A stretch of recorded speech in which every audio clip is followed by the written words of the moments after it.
Welcome to LiveDaf, your online Daf Yomi Shir. Shalom Aleichem and welcome back to today's Daf Hayomi. Zevachim Daf Nun Hey. We begin at the Mishnah on Nun Dalad Amud Beis, so it's around 8 lines off the bottom. Now we proceed to something called Zevachim Shalmei Tzibur. So, interestingly, typically a shlamim is a private, personal carbon. There is one exception called Zevachim Shalmei Tzibur. Rashi says, Kivsei Atzeres, the ones that were being on Shavuos, together with the 2 breads, Shtei Alechem, come 2 kvasim, 2 sheep, Shnei Kivsei Atzeres, which are considered shlamim. So it's the one and only public carbon shlamim offered in the Beis HaMikdash. So these karbanos, Zivchei Shalmei Tzibur, and Va'ashamis, various carbon ashams, these are all considered. We're sort of continuing where we left off in the previous Mishnah, where we discussed the category of the grouping of karbanos called Kadesh Kadashim, the holiest, highest level karbanos. Likewise, these as well, the Shalmei Tzibur and the Ashamis, are considered Kadeshei Kadeshim, and are more, delicate karbanos, more sensitive to various types of deficiencies because they're a high level. Okay, Elu and Ashamis. Let's get a printout of the various types of karbanos asham, which we're not really going to go into detail here. We're just going to sort of label them. We have asham gazelos, we have the asham me'ilos, asham chashivcha charufa, asham nazir that a nazir brings, asham that a mitzvah brings, and of course the asham tali, which we discussed many times, one that one brings when he's in a state of uncertainty whether he did a serious avera. All these are considered kadeshei kadeshim, and therefore shchitas on betzaf, and the shchita takes place strictly on the north side of the Azara, like the other Kadeshei Kadeshim, like the Oila, like the Chatas, and likewise the Kabbalas Hadam, right, phase 2 of the Avodah, collection of the blood, V'kibul Daman, of course, in a Klishares, right, but Klishares also takes place Betzafai. How do we apply the dam of these karbanos? So unlike the karban Chatas, where the dam is applied on 4 separate locations, on the 4 corners, this is more similar to the carbon oila, which has a 2 which equal 4 type of application. So on the 2, opposite diagonal corners of the mizbeach, you do one on this side, one on that side, and it sort of spreads in both directions like an L. V'dam and ton shte matanis shein arba, 2 is turned into 4. V'necholim l'fnim min hakloim, because they're considered kadeshei kadeshim in terms of the edible portion of the carbon, it's eaten inside the kloim. In this case, it means the azara. L'zichar kihuna, only the male members of the kahuna, b'chol machal, any recipe, you can roast it, you can cook it, liyam b'layla, for a day and a night, so the day of the hakrava plus the following night, technically until the next morning. However, the chachamim set forth an early deadline at chatzos until midnight, lest you come to stretch it beyond the next morning. So how do we know that in fact the Zivchei Shalmei Tzibur are shechted in the tzafin of the Azar? If anything, say the Mefarshim, you would compare it to regular shlamim, private shlamim, which doesn't have that restriction. It could be shechted anywhere in the Azar. So why do these have to be done in tzafin? Menolon deboy tzafin. The answer is the Tani Rabba bar Rav Chanan. He presented a source kamei in front of the Rabba. Vasisem zirizim echad lechatos.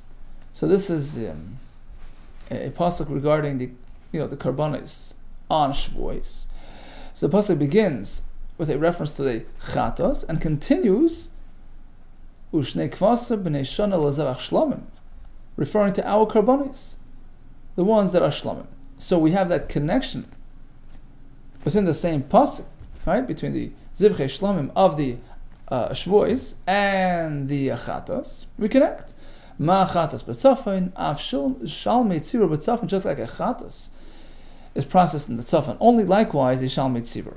Now, how do we know that a chatos, in fact, needs tzafin? That was learned from the oila. The oila was the first source, the actual reference in the Torah where it says tzafin, and we connected the chatos to the oila by way of a hekesh, and now we connect further Hekesh number 2 from chatas to shalmei tzibur. Ask the Gemara, well, that's a double connection, a double export. You can't do that when it comes to halachas of kachum, as we discussed. Amalei Rav, as Rav responded to the chacham here, v'chei chatas meichan lamda. Where did the chatas learn its tzafin law from? Of course, from the Ayla. Well, then in that case, we're stuck. You can't do this double export. Davar halamad behekesh, chayzer halamad behekesh. How could something that was learned initially from a hekesh? The halacha of tzafin to chatas from the Ayla cannot be turned around and exported to the shalmei tzibur. Ella, rather, we have another source. With the Tani Rav Mori Breidaf Kahana. We have a pasuk in this week's parsha, right? Bahaloischa.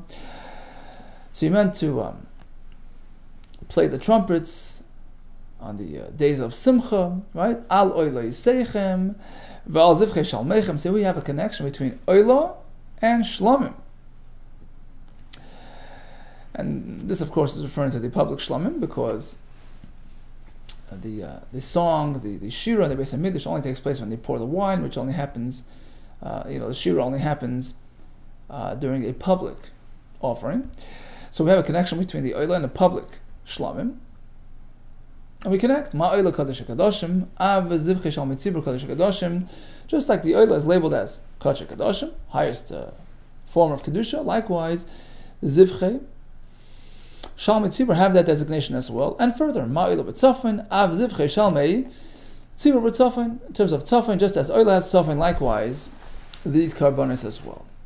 Okay, so that's going to be a direct connection between Shalmei Tzibur and Oila to apply Tzafin to our case as well. Now the question is asked, so why that initial connection between Chat? What the purpose of connecting Chatos to the Shalmei Tzibur? What function does that connection serve? Ella KosherTube, the first connection, Mayasa, what's that for? Ki Chatos, to connect the Shalmei Tzibur to a Chatos regarding the form of consumption of the carbon. Ma Chatos Eina Nechelas Ella Lezichra Kehuna, just like a Chatos is only consumed by the male members of the Kehuna. Av Zivchei Shalmei Tzibur. Likewise, this carbon, the Zichei Kahuna, is only for the Zacharim of the Kahuna. Amali Abaye. Ihachi. If that's the case, that the connection between Shalmei Tzibur and Chatas tells you it's only fed to the Zichei Kahuna, let's take a look at another carbon in the Shlomim, that a Nazir brings at the conclusion of his process. Gabi Eil, it's a ram, Eil Nazir, which is a form of Shlomim, Tchsiv.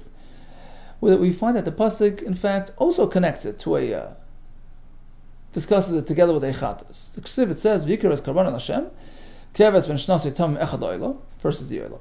V'kam sa'achas b'shnasei tmima l'chatas, then comes the Chatas, and then comes the Shlomim, v'ayil echad tamim l'Shlomim. So we seem to have a connection between the Shlomim and the Chatas. Here too, we're going to apply the same comparison and say, well, the Yikishu HaKos of L'Chatas, Torah now is connecting the Ayel Nazar to the Chatas, to tell you, Ma Chatas Ein Nachelas Elo L'Zichar Kun, just like a Chatas is only fed to the Zacharim of the Kahuna of Ayel Nazar. Nami, likewise, the Ayel Nazar is limited to the Kehanim as well. Ein Nechel L'Zichar Kahuna, but it's not so. We have a Mishnah later on that the Ayel Nazar is fed to anybody. How could you compare, says the Gemara? Awesome. Over there by the Ayel Nazar, which you're speaking of, we have another pasuk. Given the chsiv, v'lokach hakoyin asazroya b'sheila min ha'ayel. I'll prove to you that in fact it's fed to anybody. Anybody can eat it. Why? Because the Torah points out that there's a portion called the zroya b'sheila, the forearm, that's going to be given to the kohen. Apparently, only that belongs to the kohen. Mechlal the kuli. Apparently, the rest of the carbon, ba'alim achlehu, gets to the owner. So as the Gemara, okay, fine, granted. However, Zroya b'sheila mil loylis achel, but at least the Zroya b'sheila should not be eaten by anybody except for Ela Zichra Kahuna, only to the Zacharim amongst the Kayanim. Right? So at least that much we can derive from the Hekesh, the connection to the Chatas, that at least that part should be given only to the Zacharim, just like the Chatas is only consumed by Zacharim Kasha. In fact, we leave it as a question unresolved. Another way to answer this question would be, why can anybody eat the Zroya B'Sheila? Kodshei Ikri. Kodshei Gadashim La Ikri. Because we have the pasuk which says, Koydeshu La Koyin. that the Zraya B'Shela is holy for the Kohen. Kodesh means, the basic level of Kedusha. Kodesh Kadashim, it wasn't labeled Kodesh Kadashim. Torah is emphasizing that it's only Kodesh, and Kodesh can be eaten by anybody. So why are we giving the Zraya B'Shela to anybody? Because the Torah indicates as such. Okay, so now back to the question. So why? What's the purpose of connecting him to the chatas? If it serves no purpose, there's no halacha being learned from that connection. So why was there that connection between the Al Nazar to the chatas? What's it going to teach us? Amarava, it is coming to tell us something. So as we explained, the Nazar brings 3 karbanos at the culmination of his process, which allows him to then take a haircut, to access wine. The oilo, the chatas, and the shlam. And the halacha is, as soon as he brings 1 carbon, even though he's meant to be 3, but as soon as he brings 1 and it gets processed, he's already okay. He has a green light to cut his hair. He has formally completed his Nazirus process, even though he still has to finish the rest of the carbonates. But, the clock stops right there. Amar Rabba, we learn from here, if he took his haircut, following 1 of the 3 carbonates, it's okay. It's a proper process. He's Yaitse. He still has to bring the rest. And that's learned from the Hekesh. The fact that the Torah connects the chatas to the shlamim tell you that just as by the shlamim, Rashi points out, that certainly would be sufficient. The shlamim itself is certainly the primary carbon of the 3. The fact is that he's instructed to take his hair and throw it under the pot. He used to cook the shlamim, burn in the fire under the pot. That's the main carbon. And the pasuk says, "Va'achar yishte nazar yain." After doing this thing, we assume it means the shlamim, he can go drink wine. So 1 carbon is enough. Just as the shlamim works, the chatas works as well. So 1 of the 3 carbonates is enough to formally conclude his process. Okay, so in summation, we learned about the Zevachim Tzibur, the ones that were being on Shvois, the public Shlamims, which are considered Kachei Kadashim. Unlike a regular Shlam, which is Kachim Kal, that's Kachei Kadashim. That was learned from the Hekesh between the Oila and the Shlamim over there, right? And it has to be done B'tzafin.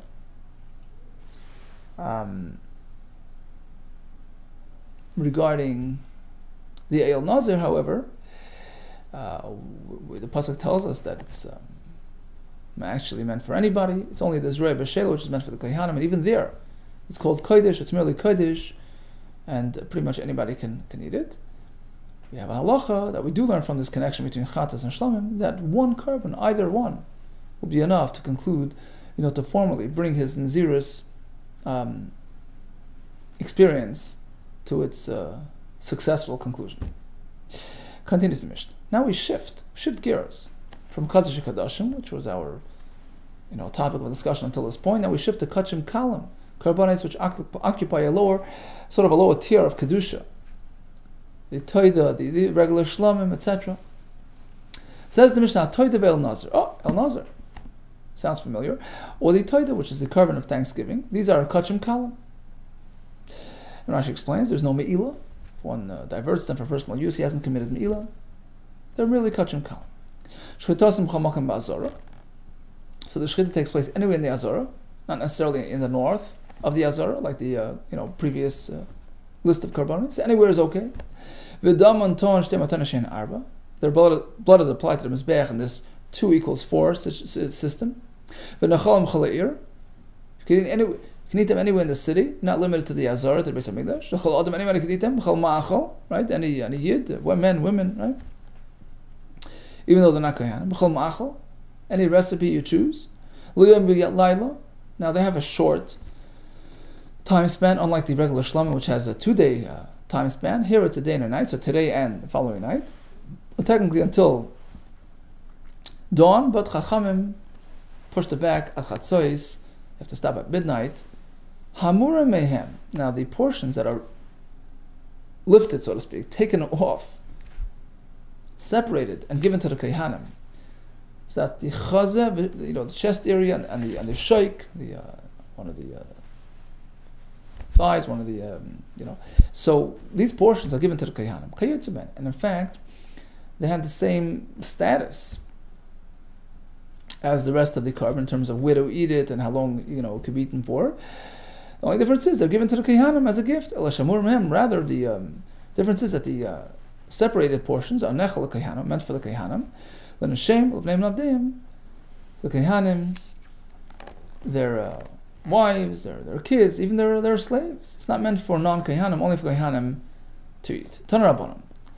Es chazeh atnuf, v'shaykat truma toichle mokem tar. This is the pasuk actually by the Miluim when they inaugurated the Mishkan.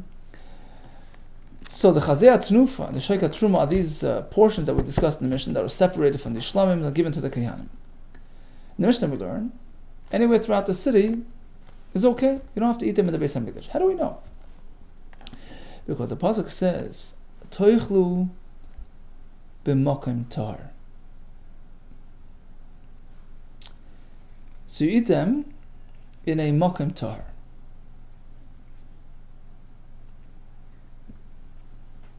In a place which is tar. Now obviously, Amar Mechemya, why would I think otherwise? So you mean to say the other karbanos discussed in that, in the context of that event of the Miluim, like the mincha there, the chatas, do we think those were eaten in an unholy place, in an impure place?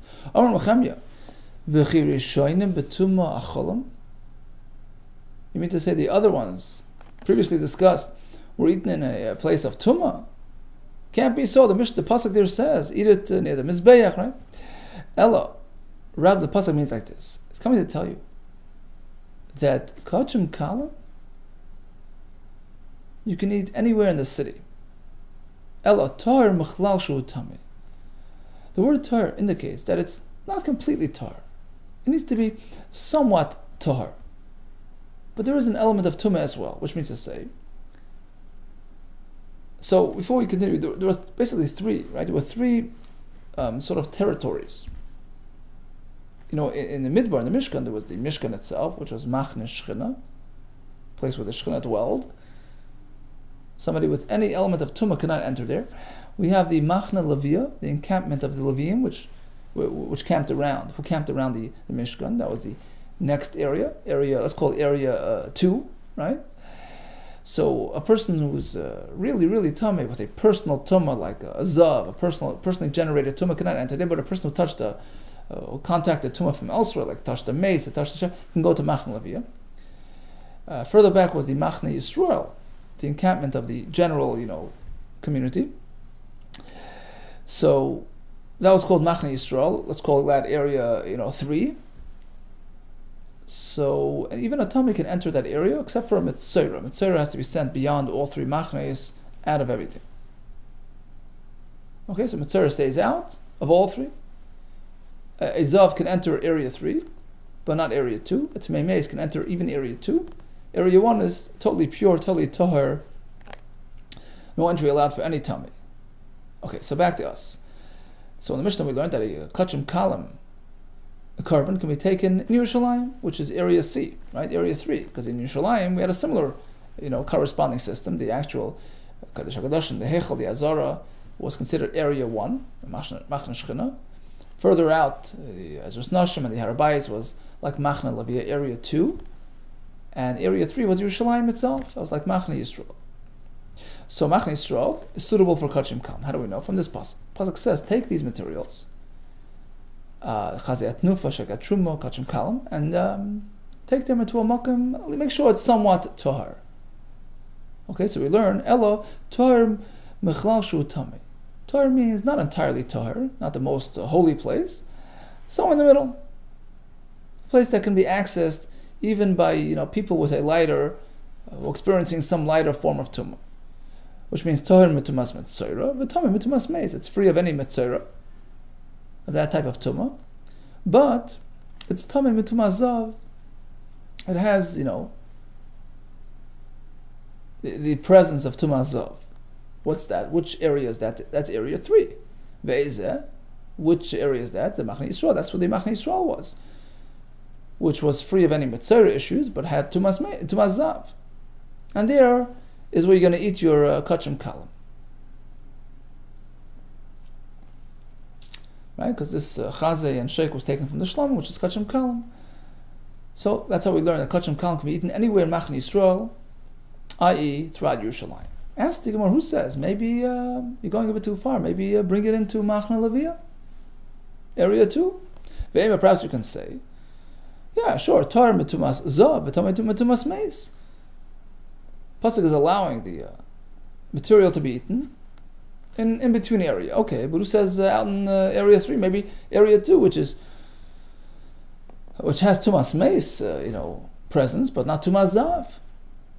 So what's that area? Is a Machne Leviyah? Maybe you got to be in area 2. No, Omar Kor, the pasuk says like this.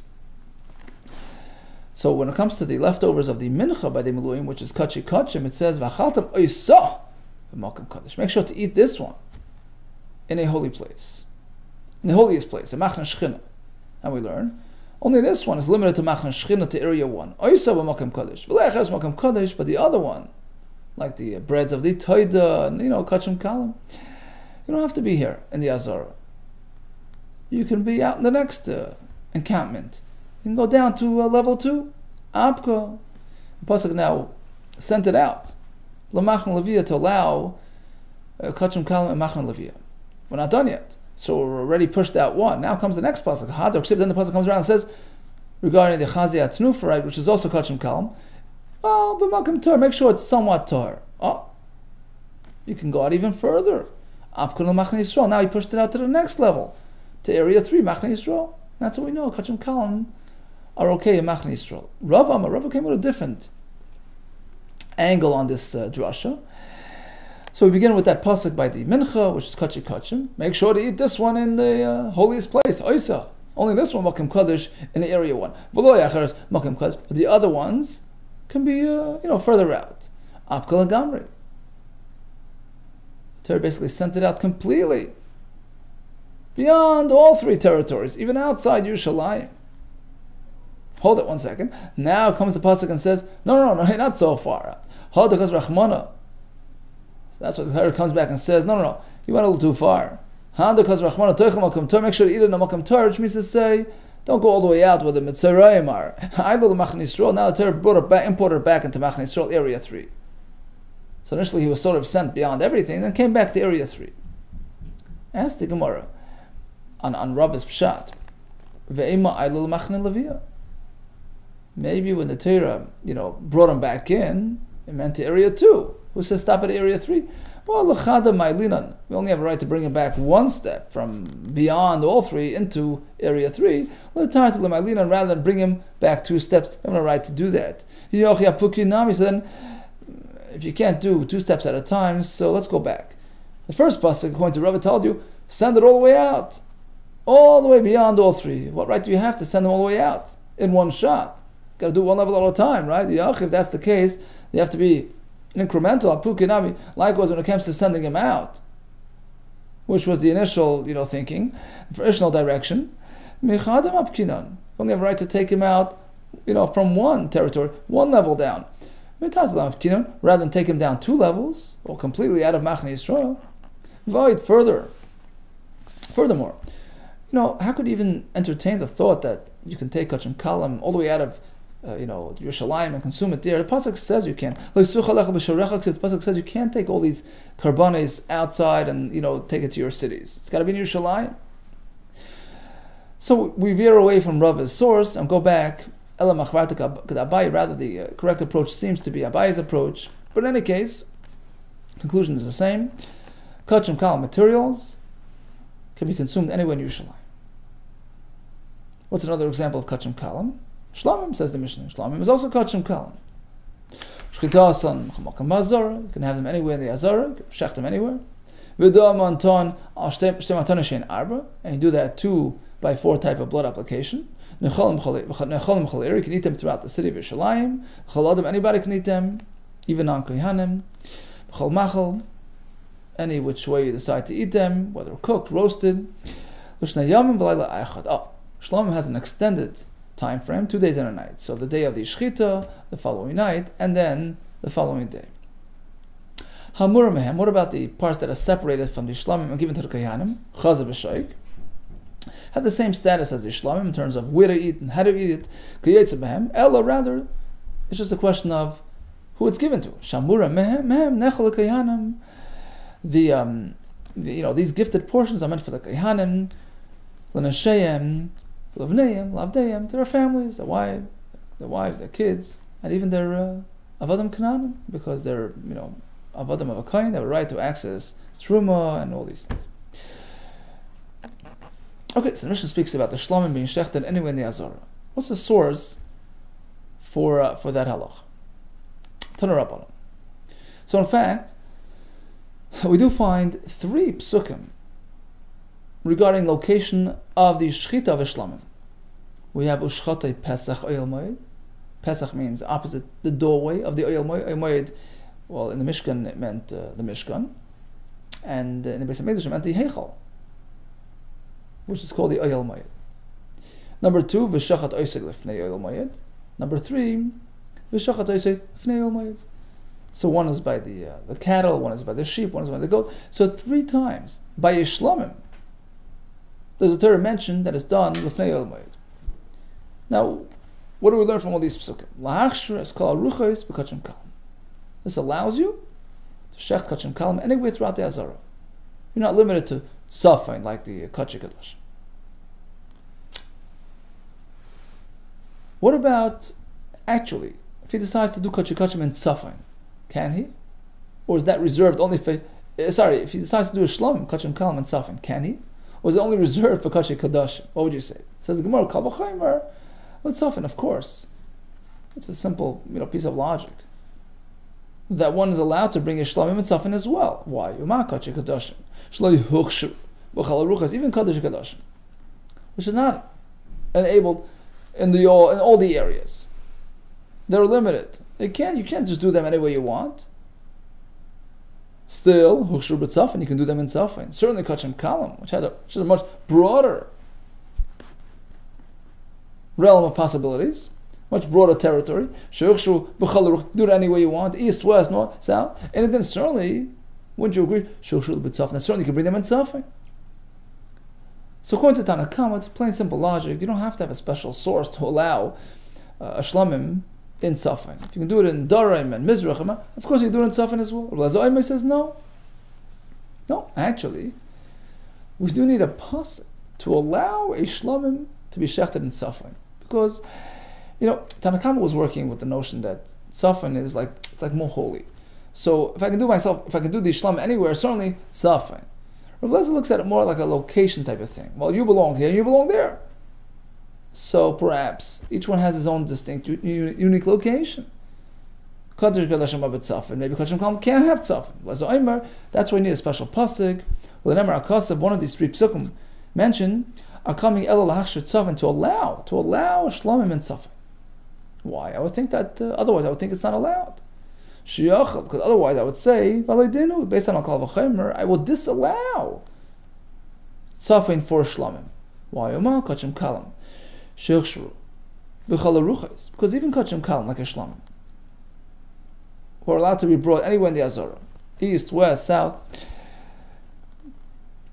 it's a kachi kadoshim. Still, their location is not suitable for kachi kadoshim. So, despite the fact that they have such a broad access, broad allowance, broad territory, we still don't allow Kadosh Kadashim in there. Certainly Kadosh Kadashim Shlihuchshur El B'Tzafin, certainly Kadosh Kadashim which have only a limited territory, only in Tzafin. I would think that perhaps we can't allow the Shlamim in there. That's reserved for the Kadosh Kadashim. And then wouldn't you agree? Shlihuchshur Mekayman, it's the Kachim Kalam, that you can't use that place for Kachim Kalam. That's why we need a special pasuk to allow it. Leimar. Comes the pasuk ushchotei Pesach Oyel Moed, lefnei Oyel Moed, lefnei Oyel Moed. So we have 3 psukim. One of them was going to tell us that we allow a shlamim into tzafin as well. Okay, so what are these three psukim? And how did each opinion arrange them? But so what's machlekes about? Basically, the question is, Reb Lezer used one of these psukim, as we just mentioned, for the purpose of teaching us that shlomim is okay in suffering. So what does the Tanakama do with that extra pasuk, which according to him is not really needed for this purpose, because he learns it simply out of simple logic? What's machlekes about? Tanakama Sava. Tanakama holds, okay, we have three psukim, that's the starting point. And what's the purpose? Number one, one pasuk l'gufei, nibay pesach ha'il mayid. First one is just to tell you the actual halacha. As we're going to see coming up soon, we need pesach ha'il mayid. You can only shech the shlamim once the Mishkan has been erected, once you have the Pesach, the entryway, up and running, and likewise in the Beis HaMikdash, where they didn't take apart the Beis HaMikdash on a regular basis, but the point here is that the Pesach of the Heichel has to be open. The doors have to be swung open. If you do the Shechita before, in early morning, before they unlocked and opened, it's possible. That's the first pasuk. The next pasuk, is coming to tell us not only if you're directly in front of the Pesach when you shech, even off to the side, it's also fine. Third pasuk is telling us, hold it, tzadin is okay. So basically, if you have the Heichel right in front of you and you're standing, the Heichel was to the west, I'm in the east.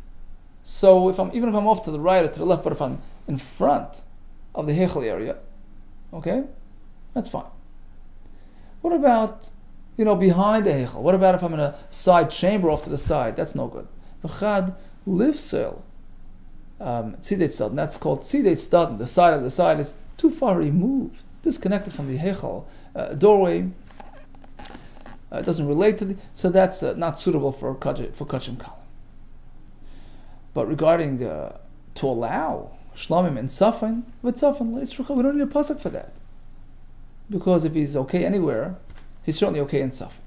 That's Tanakam. Reb Lezer holds chad l'gufei. First pasuk is for its, basic halacha, as we explained that the doorway has to be open. V'chad l'achshir tzafin. Second pasuk is needed to allow tzafin, because Reb Lezer was not something you would just figure out on your own. V'chad l'achshir tzadin. Third pasuk is to allow off to the sides. Even if you're not directly in front of the doorway, it's okay. Regarding B'tzidet Tzadin, to disallow the chambers and behind, lights recro, we don't need a pasuk for that. It's just obvious when it says lefnei in front, it disallows, when you're off to the far side. Okay, ask the Gemara. So let's sort of analyze the first pasuk. Why this difference in phraseology? Here it says Pesach Ha'ilmaid, whereas in the other psukim, it doesn't say Pesach. It simply says Chsiv Lefnei Ha'ilmaid. What's the emphasis on Pesach, the doorway? Kamash Malan, we're learning the halacha of David Mishmol. Shlamim sheshchat. Koidim she paschu das heichel. You shechted the shlamim early in the morning before they opened the doors of the heichel. Psulan. It's possible. Shenama v'shchatai Pesach Ha'ilmaid. Pesach teaches us the doorway has to be open, accessible. Bizman shu pasuach when it's open, v'loy but not bizman shu no when it's closed up.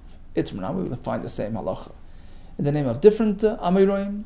Amar Marukvam Barucham, Amar Reis Chanina, Shlamim sheshchatan koidem she paschu das ha'echel psulim. If you do it before they open the door, the pasuk namar v'shchatay pesach ha'imoid. We learn bizman shu hechel pasuach she pesach hechel pasuach only when it's open but not v'loy bizman when it's still closed. Shu no.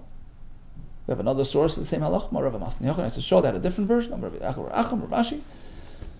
Shlamim sheshchatan koidem she paschu das ha'echel psulim. We do the shchita before they open the door. It's possible. We have a Mishkan. And regarding the Mishkan, which had no doors, actually it only had like a curtain. So there you have to be careful. Make sure to wait until they set up the Mishkan, because when they traveled, they assembled it, right? Disassembled it.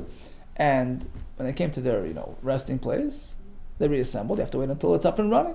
But Mishkan, koidem shi'amidu levim sa Mishkan, before Levim reassembled the Mishkan, you cannot do the Shechita. Or once they disassembled, Olacha shi'farka levim sa Mishkan. At that point, you cannot bring a shlamim, and if you do, the shlamim are pisulim. Now, when we speak about open doors, just unlocked, or actually physically swung open, pshita, it's clear that mugav, if it's still physically closed, even though it's unlocked, kino dami, is treated like no, which means to say it doesn't qualify. It has to be physically swung open. What if it's physically swung open, but there's a sort of a privacy curtain, like they had a privacy curtain by the Heichel. Vilan mai, what's the status of a vilan? Is it still considered open or not? Amar Abzera, who atzmai, ein inase, ela kapasa pasuach. The whole point of the vilan does not change its status. It's still considered pesach pasuach, but only made for privacy. It's not really a true obstruction. It's still considered open.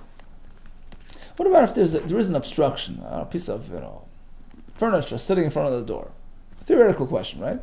Would that be considered a disconnector or not? Goyiv hamay. To Hashmai comes it right. The sun, we have a price. So let's take a look at the diagram, the bottom left corner, in the Rashi on bottom. So it's going from, if you look up, right, from the bottom up, so you're starting at the east, Mizrach, working your way up through the Azora, then you encounter the Ulam, which sort of, is the entryway to the Heichel, which takes you up to the Kodesh HaKadosh. Now you'll notice that the Ulam protrudes, right, reaches out from the right, from the left, beyond the more narrow Heichel. So those extra protrusions were called Beis HaChalifos. They left their knives there, the Kehanim, there was for storing Big Day Kahuna. In any case, that's the way it was configured. And when we speak about where to bring the shlamim, so certainly in front of the ulam, right? So the Azora area, which was to the east of the Heichel Ulam structure, was certainly okay, and even off to the sides, to the right and left of the entry, like we said, that's called stadim. What about behind? Okay, so if you sort of make your way around those protrusions and sort of wrap your way to the back, right? So what happens to that? You would consider that to be tzidei stadim, totally off to the side, which is disconnected from the front, view of the, you're out of view. You're not direct, line of view to the entry to of the ulam and the heichel, right? So how does that work? How do they enable the entire Azora for karbanes? Certainly on Erev Pesach it would come to good use when they had an abundance, a multitude of karbanes. So the Brisa says they had a solution. They made these little mini doorways. They called it a pishpesh, a little access door, which was built into those protrusions.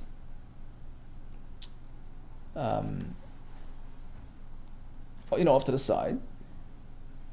So they would make these little access doors, which would now be considered, which would enable the area to be used for shlamim, because now those areas are considered connected by way of these passageways to the interior of the ulam, and by extension to the heichel, and would be considered Pesach oyel moyed. Okay, so let's see the brayso. Tashma.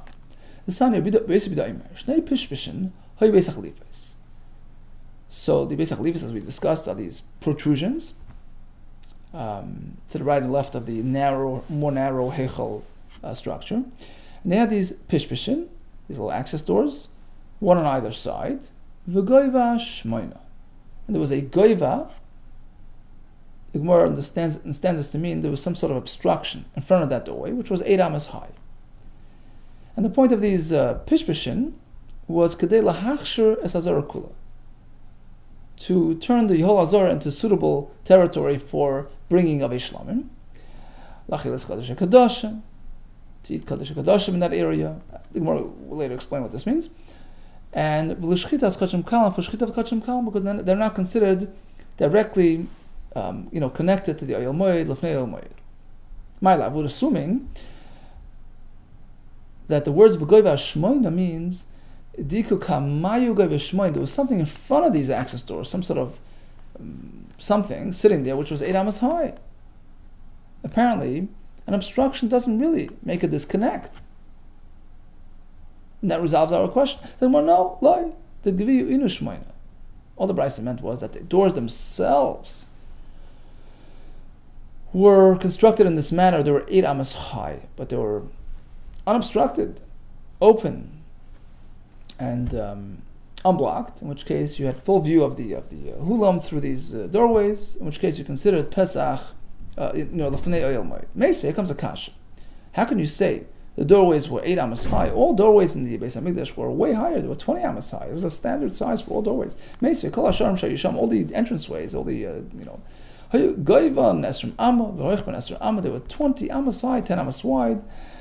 So how can you tell me, how can you talk about 8 amas? Pishpish and shani. Yeah, that's your standard door. This is a pishpish, a little access, a mini door, which wasn't really meant for entry and exit. It was just meant to be machshah the azara.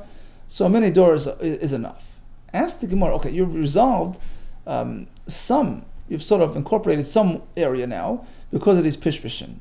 Because we're assuming, let's just go back to that diagram. We're assuming that the pishpish was facing tzafin and darim. So, for instance, on the protrusion off to the right, towards tzafin, the pishpish was located on the tzafin wall of that protrusion, facing directly tzafin. And likewise, on the other side, left side, which is facing darim, the pishpish was located on the in the middle of that little mini wall facing darim. So very well. So now, if you're standing on either side, right, you're standing opposite that pishpish on the tzafin side, or on the darim side opposite the pishpish of darim, you're good. What if you go a little further back to the west, beyond the bend, and certainly beyond the actual Kodesh HaKadoshim? You're out of sight, you're out of access, you're out of view.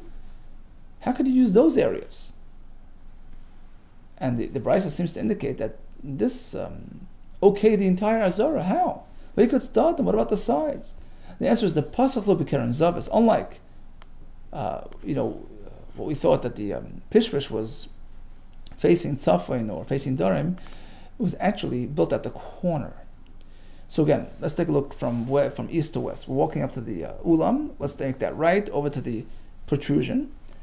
The pishpish wasn't located until you got to the back corner of that protrusion. So it would be considered like, how do I best describe this? It would be like the tzafin ma'ariv corner of that protrusion. Right? So now it was facing on a diagonal. And basically anywhere you stood, even behind that protrusion, right, you were exposed to that pishpish, which gave you sort of visual access. And now you consider connected to the interior of the heichal structure. Okay, that addresses pretty much everything except for when you're dead back behind that Kodesh HaKadoshim. If you're all the way back there, there's no way you could even see this, this strategically built pishpish off to the corner. You're beyond reach. Achoyre Beis HaKaperes, the Kodesh HaKadoshim was called Beis HaKaperes. That's what the Ur and the Kaperes was. What are you going to do over there? My Tashma, the answer is there was another access doorway over there. Because, you see, the Kodesh HaKadoshim,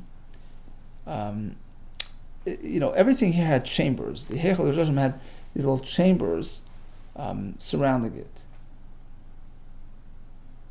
That was discussed in the Mishnayos and Talmud Midas. Right? So behind the actual Kodesh HaKadoshim, there was like a chamber. And from that chamber, there was a little access door to the empty space, which was actually 11 ames, beyond the Kodesh HaKadoshim. And then comes, by the way, the wall of the Har Bayis, the western wall, which we call today the Kaisel, right? So that area was again considered connected to the interior by way of this additional access door between that empty space and the chamber, which was alongside the Kodesh HaKadoshim. Tashma, we have another solution for that. The Amar Rav Yehuda, Amar Rav Lul, a little window of some sort, cut a little window, a little opening between that the chamber, Achoyre Beis HaKaperes, beyond the Kodesh HaKadoshim, over to the Azara area, beyond the Kodesh HaKadoshim. Gavay Shmoin Amas, again it was 8 amas high, Kedahachshas Azara, again that was machsher, that legalized, so to speak, that space for shchita of karbanos, lachilas Kodesh HaKadoshim, eat Kodesh HaKadoshim, lachilas Kodesh HaKadoshim, and to shech Kodesh HaKadoshim, and Dochsiv, and that corresponds with the pasuk and Divrei Hayamim. Shnayim, there were 2 guards, la par bar. They were standing by the par bar. What does that mean? Mai. So it's referring to that little entry just discussed. Mai lapar bar. Why was it called this? Amar Rabba bar Shila. Command Amar. It's as though it's saying klapi bar. Lapar bar means klapi bar. Facing the exterior. Okay, so this was like beyond everything. The shemrin that was sitting there were beyond everything. Beyond all the action, beyond the eichel and the Kodesh HaKadoshim, all the way in the back. Okay, so that's the entry that we're talking about, and that solves everything. So now we have the whole entire Azara suitable for Kodesh Kalim Shchita, because in the front you're either directly opposite the eichel entry or off to the sides, which is also fine. If you're behind, off to the side of the protrusion or behind the protrusion, that's addressed by the pishpish, which was located at an angle. And then if you're standing really beyond the Kodesh HaKadoshim, you have the extra access door as well. And now you're good for Shchitas Kachim Kalam. All the best to you, and Hatzlacha Rabbah.